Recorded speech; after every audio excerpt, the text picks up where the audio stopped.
Hey everybody, this is herculespetix, founder, curator, docent, and gift shop employee of the herculespetix Academy of Comic Book Studies. Last episode, I was remiss in mentioning that it was the 100th video on the YouTube channel. Technically, though, that's not true. There was actually 113 videos on the channel at one point.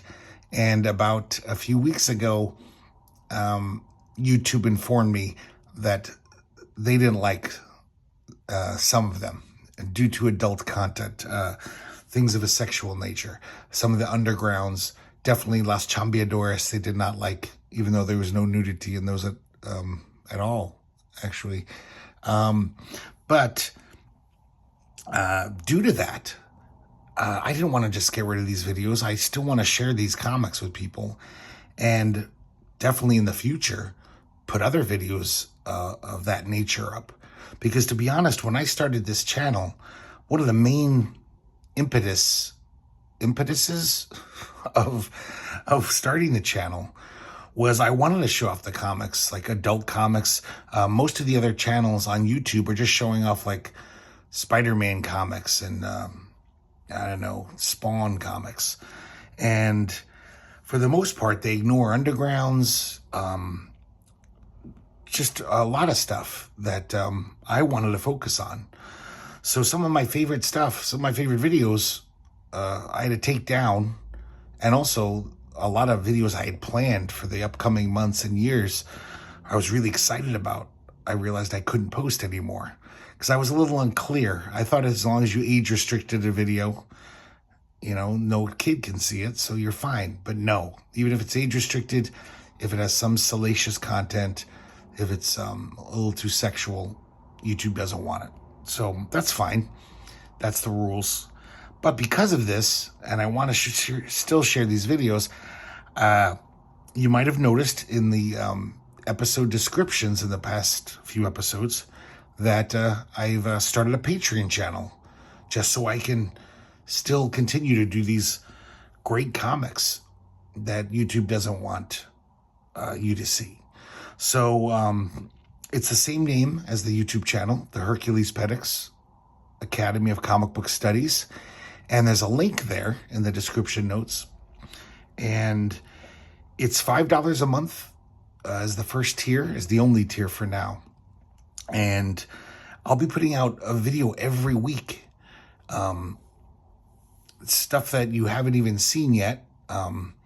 Because I'm definitely going to be showing some of those, 13 videos that I had to take down. So you might have seen them before I took them down. But otherwise, I'll just be cranking out new stuff. Great underground comics. Las Chambeadores, more of that stuff, the little sexy Mexican Digest comics. And in fact, later on today, I'm probably going to be beginning my examination of Taboo, the great 80s anthology. So that's going to be about a 9-part series. I think there's 9 issues of that. So things that I really wanted to share on this YouTube channel with you. It's kind of annoying that I've got to split these up and put some of them behind a firewall, basically. I'd like them all to be together to show the full breadth of comics, but I can't. So if you're interested, check it out. Also, send me a note. Let me know if that's exorbitant. Is that an exorbitant amount? I'll be posting video literally every week. I might even start upping it if people want it. But yeah, send me a note. Let me know. Okay, now let's get to why we're here today. It's our 101st, I guess, posting now on YouTube, on the YouTube channel. It's Exterminator 17 by Enki Bilal and Jean Dionnet.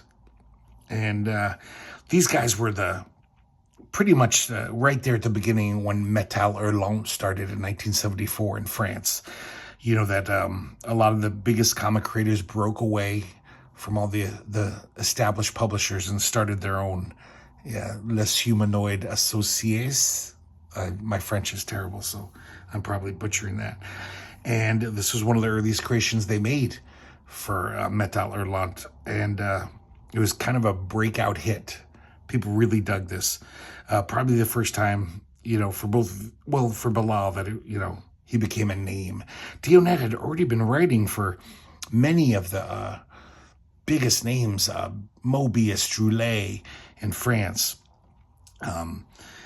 But his collaboration with Bilal, this has become a classic. Enki Bilal's a Yugoslavian cartoonist who moved to France pretty young, though. So he's basically a French cartoonist by nationality. So, beautiful cover by Bilal. Oh, I should mention, this was published in 86, though, by Catalan Communications. Catalan was an amazing publisher in the 80s that published all these albums, European-style albums of European material. Not many people were doing that then. In fact, barely anyone. So they were so good. I would love to have a complete collection of everything Catalan put out. I've got a handful. Unfortunately, in 86, I was totally collecting comics, going to comic book stores, but my tastes weren't good enough yet.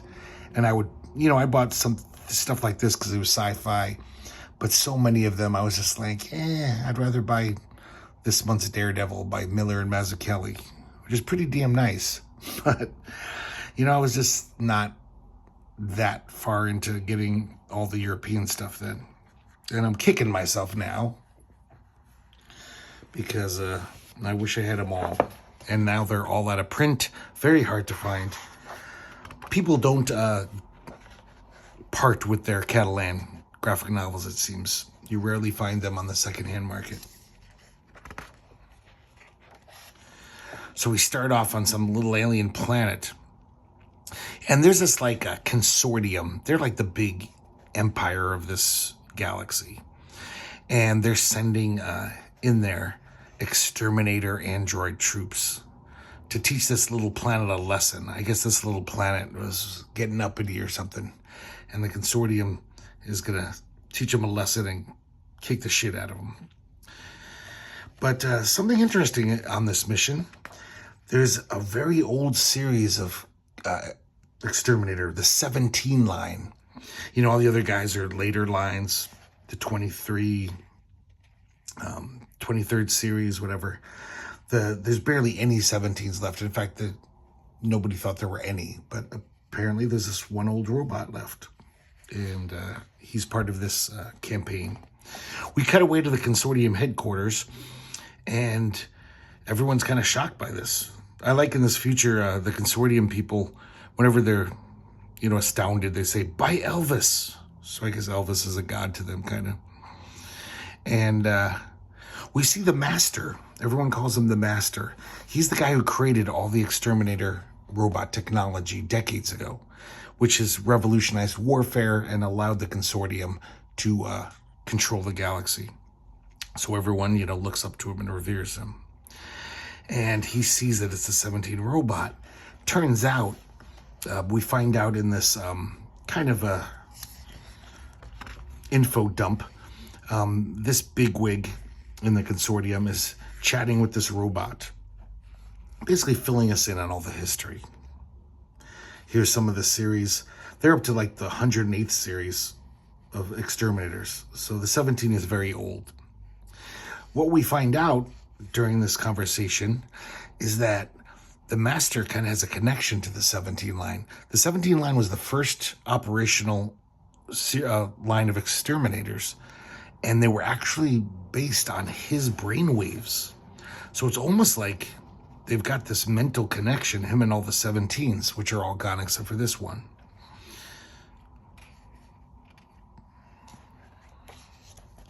Look at this beautiful, cyberpunkish artwork. This is so nice. I love this early kind of raw Bilal. Bilal got so slick after this, and just beautiful painterly art.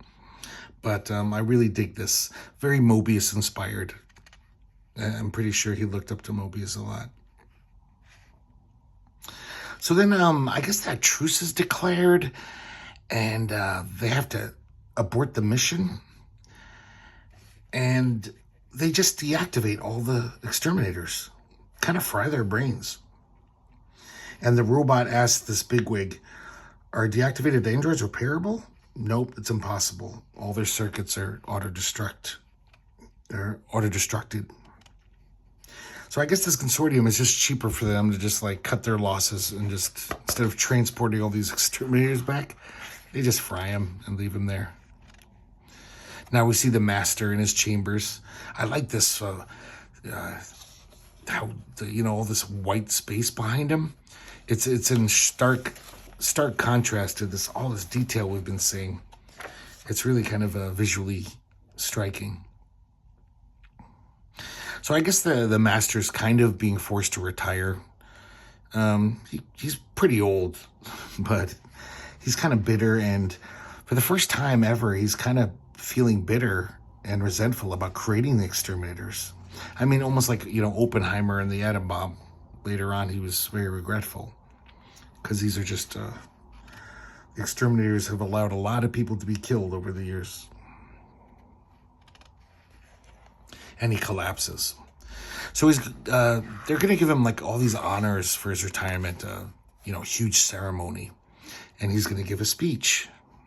And he collapses again. And they leave him alone. And with his last bit of strength, he stumbles back to his chambers to look at the video screen of this planet where all the exterminators are lying deactivated. And he coughs up again, coughs up blood, and this time he gives up the ghost. He's dead. And at the same instant almost, we go to the planet, and the 17 is activated. All the other ones are still, obviously fried. And supposedly this shouldn't even be possible. Now we see this kind of head honcho guy who's taken over the consortium. He's talking to all of his staff, and they know this happened, that the essence of the master went into this robot. They actually saw some like molecules. As soon as the master died, some molecules traveled like halfway across the galaxy to that planet. And so they know that this 17 has got to be stopped. Because all the other androids, if they ever found out that they could be reactivated, it would, cause havoc. I like, even though this is a pretty serious sci-fi story, he puts in goofy little touches like this bigwig. He's got like Mickey Mouse and Donald Duck in his goggles. It's just a weird little, cute little touch. So this guy calls in to hunt down the Exterminator 17 robot. He calls in the Neo-Puritans. That's who this guy is a diplomat agent for. And they cut a deal with them. They're like, we'll give you a lot of money. These guys need a lot of money because they're very like religious, spiritual types, in contrast with these technocratic guys, because they don't understand this thing's kind of supernatural, that the master went into this robot. So they're like out of their league. So they call in these guys to take him down, take him out. And they need money because they're so spiritual. They think any planet is filthy and dirty. They spend all their money and time traveling in the void between planets. They're just, they're wackos.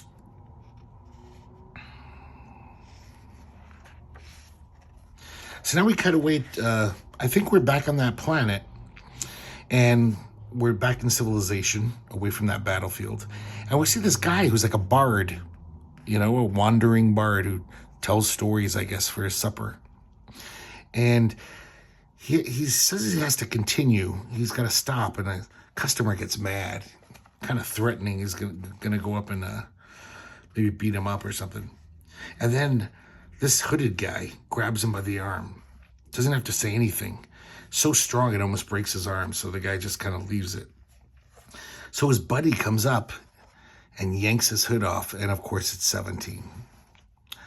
And these guys all recognize that he's an exterminator, and they run the hell out of the bar, because they're just like, he'll kill us all. So the bard and 17 kind of strike up a companionship. Seems like this bard knows a lot of stuff. And he's like, I can get you off the planet.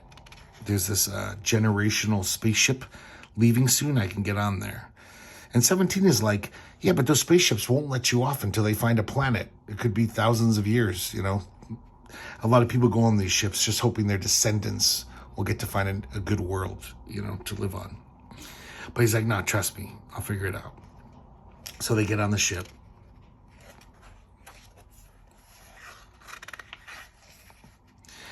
And 17 reveals his plan. He wants to return to Earth and liberate all the androids. But the Bard says, first you have to alter your appearance, and takes him to some like black market plastic surgeon. This guy. On the way there, some thugs attack him. They beat the crap out of him. Exterminator 17's pretty undefeatable. He's pretty strong. So it works. He's got a new face here. The 17 is taken off his forehead. Still looks kind of weird, but, you know, he can pass for a human. And now all of us, 17 is starting to realize that this Bard guy is, you know, not giving him all the whole truth and kind of talking sideways out of his mouth. He's just like, you know, he's not trusting him necessarily. But he's like, come on, I'll get us off the ship. You just gotta, you know, I know stuff. Trust me. So they do this thing where they trick the computer brain of this ship that it has found a planet. They basically put false data into it. So all the doors open. Thank God everyone's got spacesuits, so they'd all be dead. And our protagonists escape.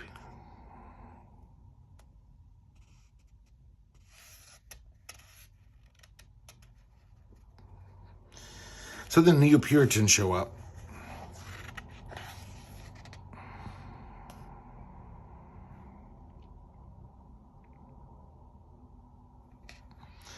And they're in their spaceship. Our two heroes.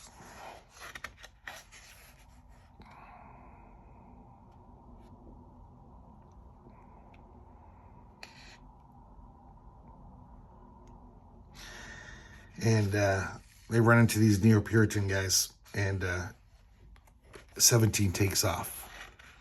Well, they both take off. And with the Bard's knowledge,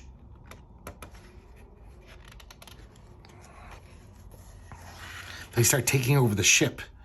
He keeps like breaking, hacking basically into the ship, and they take control of it. I should mention too that it turns out that the Bard, you know, the name he was going by is false. So now 17 has, you know, less reason to trust him. He's like, this guy's shady. I think his name is Cleaton. That's his real name.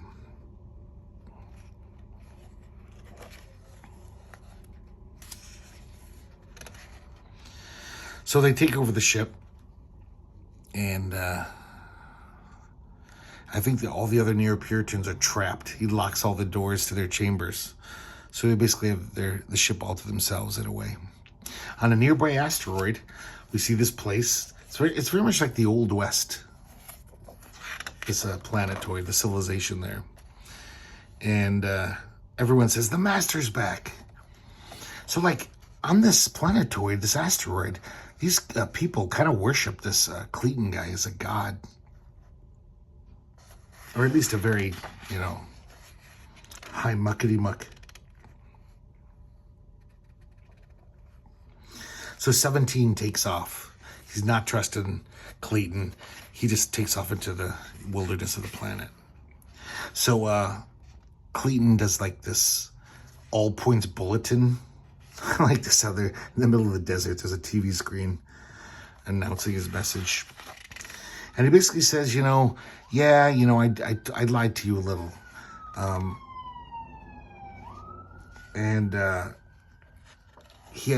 have one goal. I want to live forever.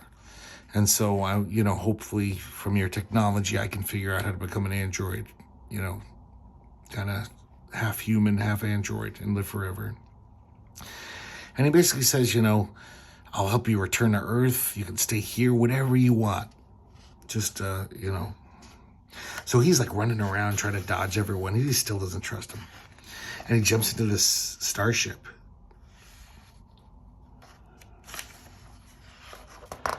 And unfortunately, it's the Neo-Puritans. This guy's like, you fell right into our hands, right into our mothership. They don't even show how they capture him, because he is an amazing warrior. And it seems like, without even a panel showing us, they've captured him. And he says, I want to see, your Grand Master of the Neo-Puritans. And he says, not likely. But he says some kind of almost like a philosophical, what's the word? Conundrum. He says, tell him from me that the void was also created. So I guess the Grandmaster's intrigued that this android is speaking of spiritual, philosophical things, and he grants him a meeting. And they have this total discussion.